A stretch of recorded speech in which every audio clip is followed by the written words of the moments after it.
Salam əziz izləyicilər. Deməli, sizə Hz. İmam Hüseyin əleyhissalamdan bir hədis çatdırmaq istəyirəm inşallah.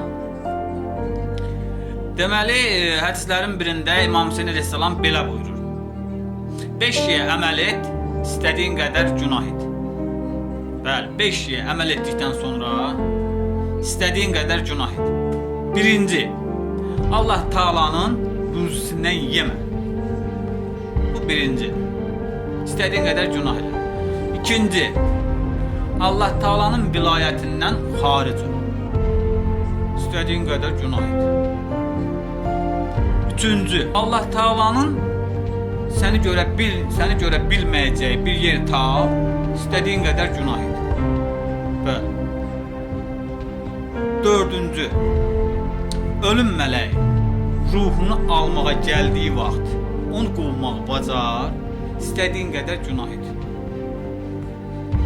Beşinci, qiyamət günü mələk səni oda daxil etdiyi vaxt, cəhənnəm oduna atan zaman, oda daxil olma, cəhənnəm oduna düşmə, istədiyin qədər günah elə. Bu şeyləri əməl et, istədiyin qədər günah elə. Çox sağ ol.